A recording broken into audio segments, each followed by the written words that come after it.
Para compreender essa evocação de meu tio aos ilustres cientistas franceses, é preciso saber que ocorreu um fato muito importante na paleontologia pouco tempo antes de nossa partida. A 28 de março de 1863, empreiteiros de aterros que escavavam nas pedreiras de Moulin-Quignon, perto de Abbeville, no departamento de Somme, sob a direção de Boucher de Perthes, descobriram uma mandíbula humana 14 pés abaixo da superfície do solo. Era o primeiro fóssil dessa espécie a ser descoberto. Perto dele, foram encontrados machados de pedra e sílex talhados, coloridos e revestidos pelo tempo de uma pátina uniforme. Foi grande o impacto da descoberta, não somente na França, mas também na Inglaterra e na Alemanha. Vários cientistas do Instituto Francês, entre outros Milne Edwards e de Quatrefages, dedicaram-se ao caso de corpo e alma, demonstraram a incontestável autenticidade das ossadas em questão e transformaram-se nos mais ardentes defensores desse processo da mandíbula, como diziam os ingleses. Uniram-se aos geólogos do Reino Unido, que consideravam o fato mais do que certo.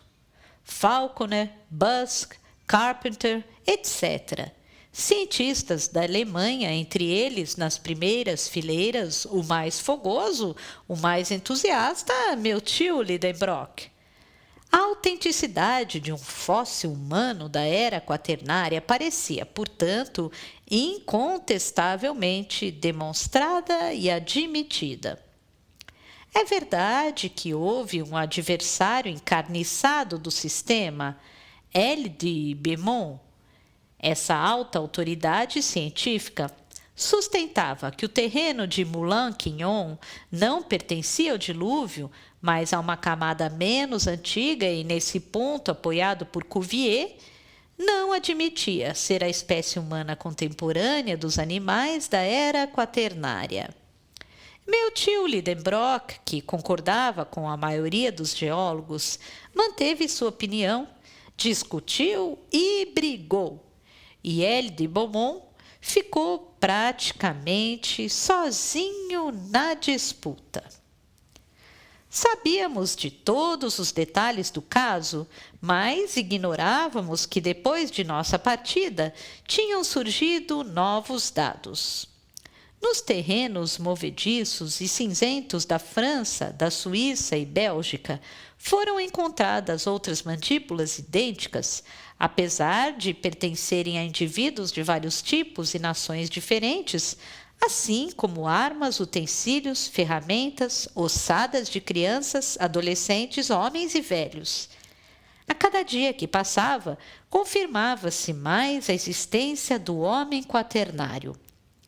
E ainda, outros restos exumados do terreno terciário Plioceno permitiram que os cientistas mais audaciosos atribuíssem uma maior antiguidade à raça humana. É verdade que esses restos não eram ossadas de homens, mas apenas objetos que ele fizera, tíbias e fêmures de animais fósseis com estrias regulares, de certa forma esculpidos, que traziam a marca do trabalho humano. Assim, de repente, o homem revelava pertencer a tempos muito mais antigos. Precedia ao mastodonte, era contemporâneo do Elephas meridionalis, tinha 100.000 anos de existência, data determinada pelos geólogos mais famosos à formação do terreno Plioceno. Tal era a situação paleontológica e o que dela sabíamos bastava para explicar nossa atitude em relação àquele ossário do mar Lidenbrock.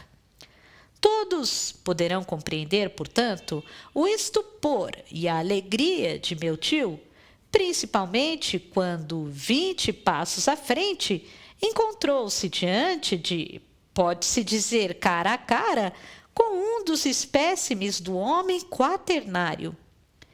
Era um corpo humano perfeitamente reconhecível.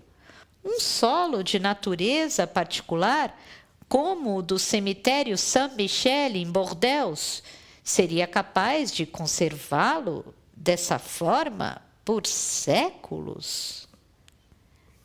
Não sei dizer, mas aquele cadáver, pele esticada e pergaminhosa, membros ainda flexíveis, ao menos a visão, os dentes intactos, basta cabeleira, unhas do pé e das mãos horrivelmente compridas, revelava-se tal como vivera. Fiquei mudo diante daquela aparição de outra era. Meu tio, tão loquaz, tão falador normalmente, calou-se também. Havíamos erguido, colocado aquele corpo de pé. Olhava-nos através de suas órbitas vazias. Apalpávamos seu torso sonoro. Após alguns minutos de silêncio, o tio foi vencido pelo professor Otto Lidenbrock, que, dominado por seu temperamento, esqueceu as circunstâncias de nossa viagem, o ambiente em que estávamos, a imensa caverna. Com certeza, achou que estava no Jona 1, lecionando diante de seus alunos, pois assumiu um tom pedante e, dirigindo-se a um auditório imaginário: Senhores, tenho a honra de apresentar-lhes um homem da era quaternária. Grandes cientistas negaram sua existência, outros não menos célebres confirmaram-na. Se estivessem aqui os São Tomé da paleontologia, poderiam tocá-lo e reconhecer seu erro. Bem sei que a ciência deve tomar cuidado com as descobertas desse gênero. Não ignoro que charlatães como Barnum e outros da mesma espécie exploraram os homens fósseis de forma desonesta. Conheço a história da rótula de Ajax, do pretenso corpo de Oreste encontrado pelos espartanos e do corpo de Astérios com 5 côvados de comprimento mencionado por Pausanias. Li relatórios sobre o esqueleto de Trapani, descoberto no século XIV, no qual se teria reconhecido Polifemo, e a história do gigante desenterrado no século XVI, nos arredores de Palermo. Os senhores sabem tanto quanto eu sobre a análise feita junto a Lucerna em 1577 das grandes ossadas que o célebre médico Félix Plater declarava pertencerem a um gigante de 19 pés. Devorei os tratados de Cassanion e todas as memórias, brochuras, discursos e réplicas publicadas a propósito do esqueleto do rei dos Címbrios, Teutobocos, invasor da Gália, exumado de um areal do Delfinado em 1613. No século XVIII, teria combatido ao lado de Pierre Campet a existência dos pré-adamitas de Shelzer. Tive nas mãos o escrito chamado Gigans. Aqui voltou a aparecer a enfermidade natural de meu tio, que não conseguia pronunciar as palavras difíceis em público. O escrito chamado Gigas. Tentou de novo. Não conseguiu prosseguir.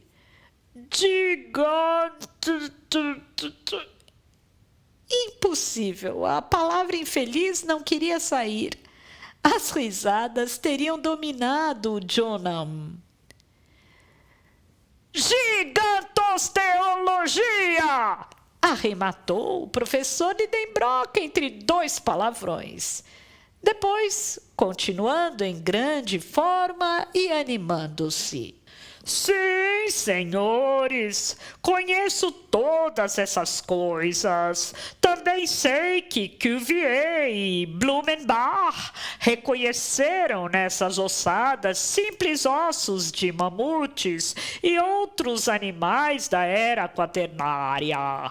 Mas, nesse caso, qualquer dúvida seria uma injúria à ciência. O cadáver está aqui. Vocês podem vê-lo, tocá-lo. Não é um esqueleto, é um corpo intacto, conservado apenas para o estudo antropológico. Não quis de forma alguma contradizer essa asserção. Se eu pudesse lavá-lo com uma solução de ácido sulfúrico, eliminaria todas as partes terrosas e as conchas resplandecentes nele incrustadas. Mas não disponho do precioso solvente. No entanto, mesmo neste estado, o corpo poderá contar-nos sua própria história. Naquele momento, o professor pegou o fóssil do cadáver e manobrou-o com habilidade de mostrador de curiosidades. Como vocês veem, não tem 6 pés de comprimento e estamos longe dos pretensos gigantes. Quanto à raça a que pertence, é incontestavelmente caucasiana, é de raça branca, de nossa raça. O crânio desse fóssil é regularmente ovoide, sem desenvolvimento das maçãs do rosto nem projeção do maxilar. Não apresenta qualquer característica do prognatismo que modifica o ângulo facial. Nessa, o ângulo é de quase 90 graus, mas irei ainda mais longe nas deduções e ousarei dizer que essa amostra humana pertence à família japética, espalhada desde as Índias até os limites da Europa Ocidental. Não sorriam, senhores. Ninguém estava sorrindo, mas o professor estava tão acostumado a ver o sorriso desabrochar nos rostos durante suas dissertações científicas. Sim, eis um homem fóssil contemporâneo dos mastodontes, cujas ossadas se amontoam neste anfiteatro. Não me permitiria dizer por que caminhos chegou até aqui com essas camadas que os esconderam, escorregaram até esta cavidade enorme do globo. Sem dúvida, não era quaternária. Perturbações consideráveis ainda manifestam-se na crosta terrestre. O resfriamento contínuo do globo produzia rachaduras, fendas, falhas para onde provavelmente resvalava parte do terreno superior. Não é nada decisivo, mas enfim, o homem está aqui, cercado de obras feitas por ele, machados de sílex talhados que constituíram a idade da pedra. E a menos que tenha vivido como eu, Como turista, como pioneiro da ciência, não posso colocar em dúvida a autenticidade de sua origem antiga.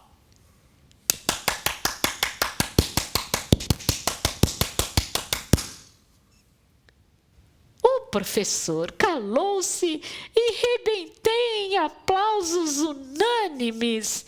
Além disso, meu tio tinha toda a razão, e mesmo gente mais sábia que seu sobrinho não poderia refutar seus argumentos.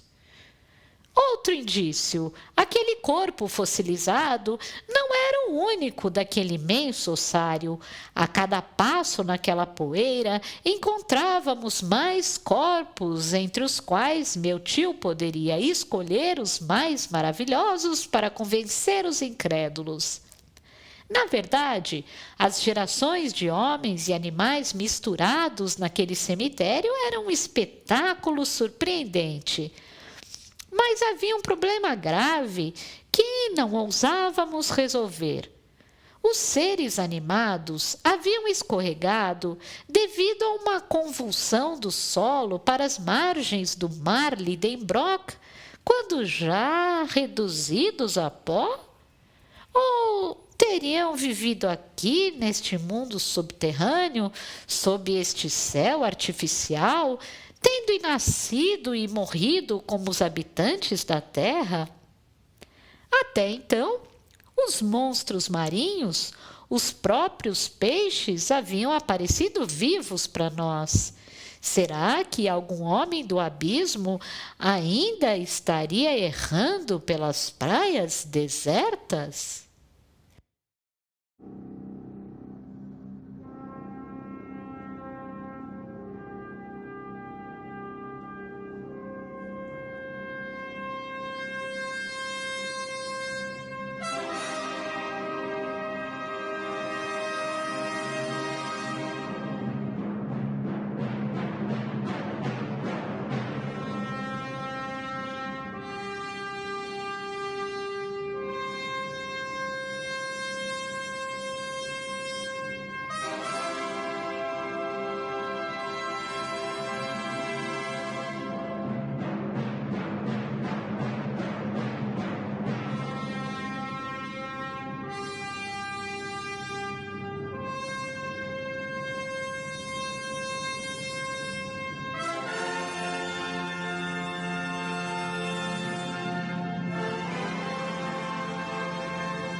Durante mais meia hora, pisamos naquelas camadas de ossos, íamos em frente, levados por uma curiosidade ardente.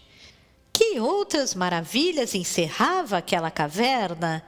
Que tesouros para a ciência! Meus olhos aguardavam qualquer surpresa. Minha imaginação, todos os estupores. As margens do mar haviam desaparecido há muito por trás das colinas do ossário. O professor imprudente, que pouco se preocupava em perder-se, estava levando-me para longe. Avançávamos em silêncio, banhados pelas ondas elétricas. Por um fenômeno que não saberia explicar e graças à sua difusão, então, completa, a luz iluminava uniformemente as várias faces dos objetos. Seu centro não mais se situava em um ponto determinado do espaço e não produzia qualquer resquício de sombra. Parecíamos estar em pleno verão nas regiões equatoriais, sob os raios verticais do solo. Todo o vapor desaparecera. Os rochedos, as montanhas longínquas, algumas massas confusas de florestas distantes assumiam um aspecto estranho sob a distribuição uniforme do fluido luminoso. Parecíamos aquele personagem fantástico de Hoffmann que perdeu sua sombra. Após uma milha, apareceram às margens de uma floresta imensa. Mas não se tratava mais daqueles bosques de cogumelos das proximidades do Porto Grauben. Grandes palmeiras de espécies hoje desaparecidas, soberbas palmacitas, pinheiros, teixos, ciprestes, tuias, representavam a família das coníferas e ligavam-se entre si por cipós inextrincáveis. Musgos e hepáticas atapetavam o solo. Alguns riachos murmuravam sob as sombras pouco dignas do nome, pois não produziam sombra. Às suas bordas cresciam fetos arborescentes semelhantes aos de serras quentes do globo habitado. No entanto, faltava cor àquelas árvores, àqueles arbustos, aquelas plantas privadas do calor vivificante do sol, que confundia-se num tom uniforme, amarronzado e como que murcho. As folhas não tinham verdor, e as próprias flores, tão numerosas nas eras terciárias que as viu nascer, então sem cores e sem perfumes, pareciam feitas de um papel descolorido pela ação da atmosfera. Meu tio Lidenbrock aventurou-se naquela mata gigantesca. Seguiu, não sem uma certa apreensão, já que a natureza concedera à floresta toda a riqueza de uma alimentação vegetal, por que não abrigaria os temíveis mamíferos? Via naquelas clareiras amplas deixadas por árvores derrubadas ou corroídas pelo tempo, leguminosas, aceríneas, rubiáceas e 1000 arbustos comestíveis caros aos ruminantes de todos os tempos. Depois apareciam confundidas e misturadas árvores de regiões bem diferentes da superfície do globo.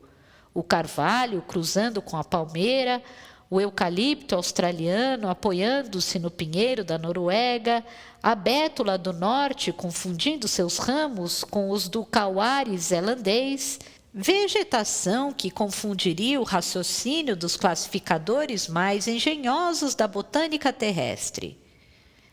De repente, parei e detive meu tio com a mão. Meu tio Lidenbrock aventurou-se naquela mata gigantesca.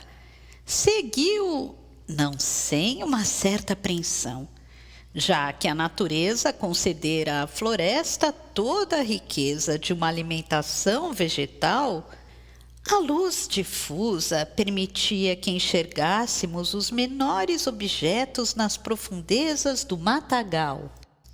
Acreditei ver. Não! Realmente via com meus próprios olhos formas imensas agitando-se sob as árvores. De fato, eram animais gigantescos, todo um rebanho de mastodontes, não mais fósseis, mas vivos, parecidos com aqueles cujos restos foram descobertos em Isói, nos pântanos de Ohio. Via elefantes enormes cujas trombas se remexiam sob as árvores com uma legião de serpentes. Ouvia o barulho de suas grandes presas, cujo marfim perfurava os velhos troncos. Os ramos quebravam-se e as folhas arrancadas por massas consideráveis submergiam nas vastas goelas dos monstros. O sonho em que vira renascer todo o mundo dos tempos anti-históricos, das eras terciária e quaternária, enfim, realizava-se.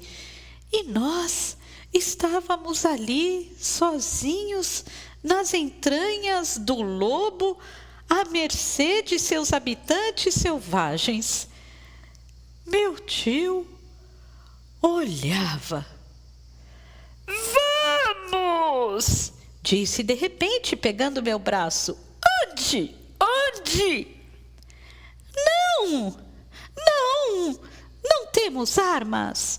O que faríamos no meio desse rebanho de quadrúpedes gigantescos? Venha, meu tio, venha.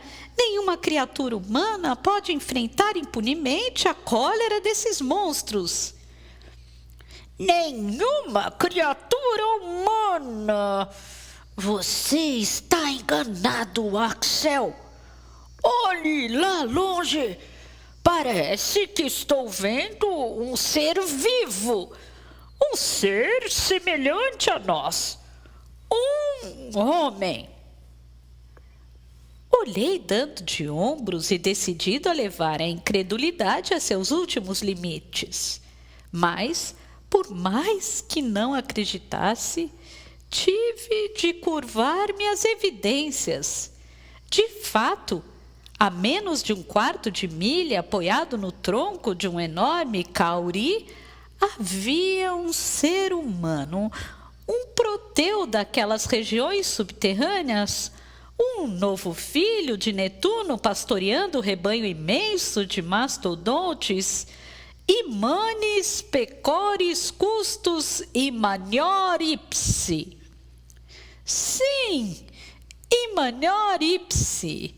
Não era mais o ser fóssil cujo cadáver descobríramos no ossário. Era um gigante capaz de comandar esses monstros. Tinha mais de 12 pés de altura. Sua cabeça, do tamanho da de um búfalo, desaparecia nas brenhas de uma cabeleira descuidada. Uma verdadeira crina, semelhante à do elefante das primeiras eras. Brandia com a mão um galho enorme, cajado digno de um pastor antediluviano. Ficamos imóveis, estupefatos. Mas podíamos ser vistos. Tínhamos de fugir. Venha! Venha! Exclamava arrastando meu tio, que pela primeira vez deixava-se conduzir. 15 minutos depois, estávamos fora do alcance do temível inimigo. E agora que penso naquilo com toda a tranquilidade, que minha mente se acalmou, que se passaram meses desde aquele encontro sobrenatural e estranho, o que devo pensar? No que devo acreditar? Não, é impossível. Nossos sentidos enganaram-se, nossos olhos não viram o que viram. Não existe qualquer criatura humana naquele mundo subterrestre. Nenhuma geração de homens habita aquelas cavernas inferiores do globo sem preocupar-se com os habitantes da superfície, sem comunicar-se com eles. É insensato, completamente insensato. Prefiro admitir a existência de algum animal com estrutura semelhante à do homem, algum macaco das primeiras eras geológicas, algum protopiteco, algum mesopiteco parecido com aquele descoberto por Lartet na jazida de ossos de Sansan. Mas o que vimos ultrapassa em tamanho todas as medidas da paleontologia moderna. E daí, um macaco, sim, um macaco, por mais inverossímil que seja, mas um homem vivo, e com ele toda uma geração escondida nas entranhas da terra?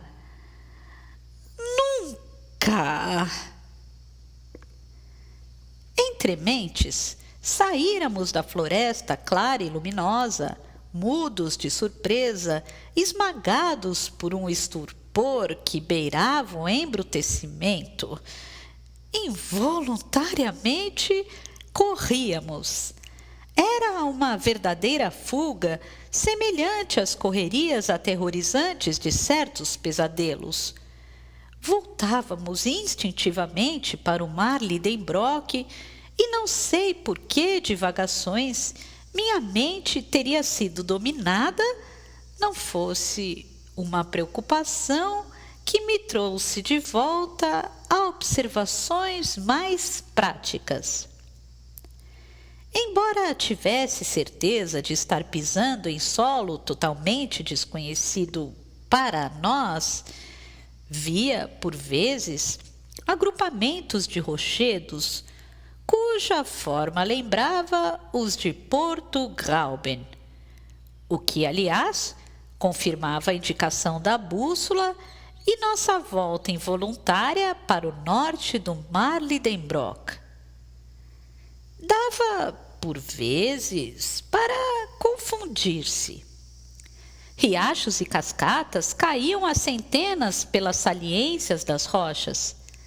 Acreditava estar revendo a camada de Surta-Brandur, nosso fiel Hans Bar e a gruta onde voltara à vida. Depois, alguns passos além, à disposição dos contrafortes, o aparecimento de um riacho, o perfil surpreendente de um rochedo faziam com que eu voltasse às dúvidas.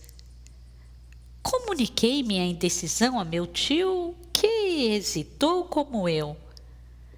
Não conseguia localizar-se naquele panorama uniforme. É claro que não abordamos em nosso ponto de partida, mas a tempestade levou-nos um pouco para cima e, seguindo a margem, voltaremos a encontrar o Porto Grauben. Nesse caso, não vale a pena continuar a exploração.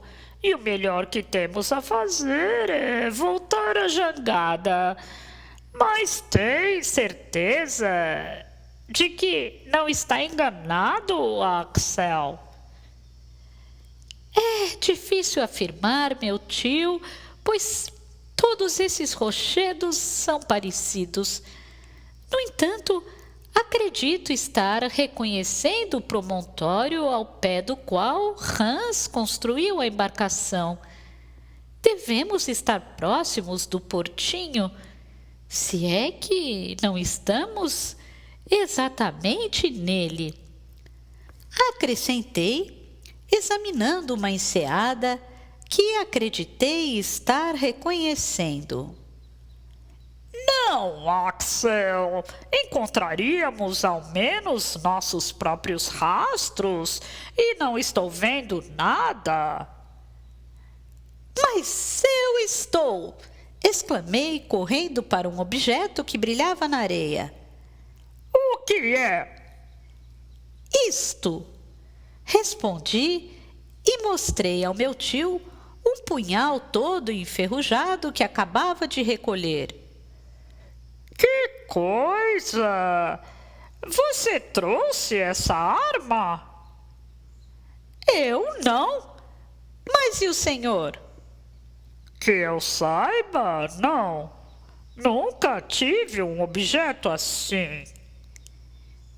Que estranho.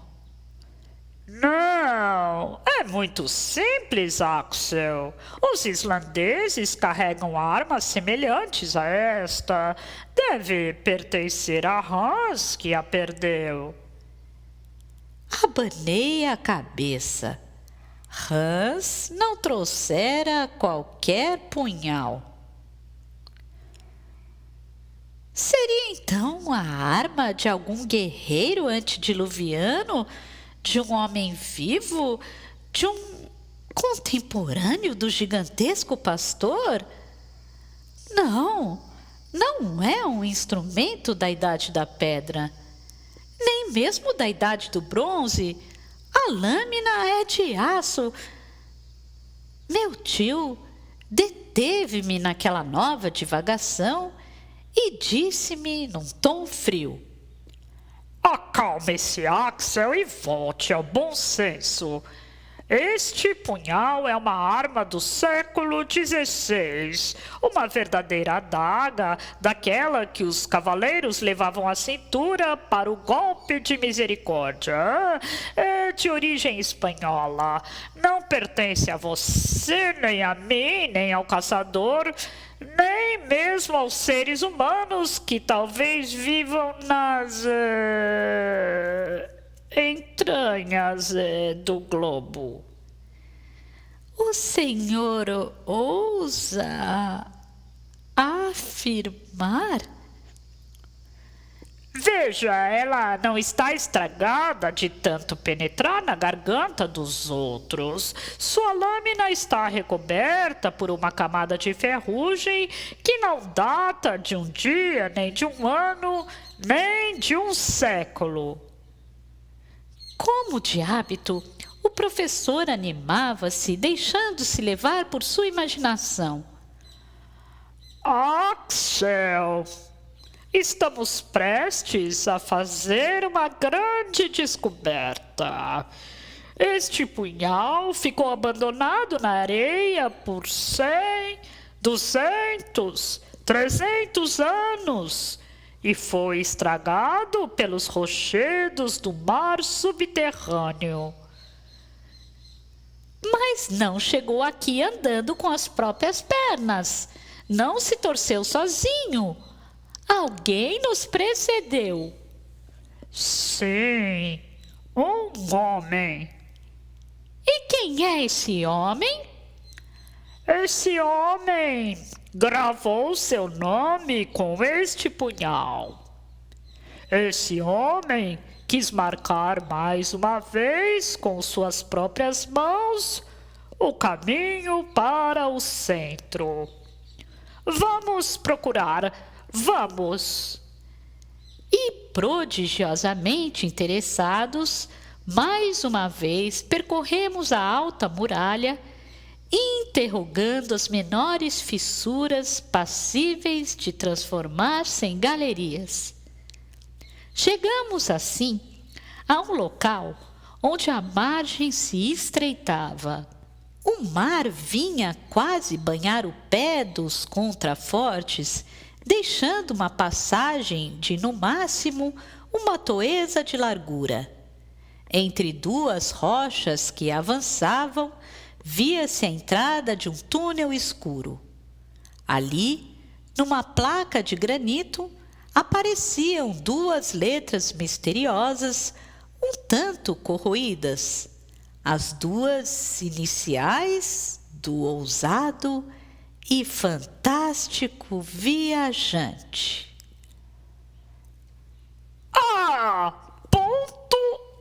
S. Arn Saknussemm, sempre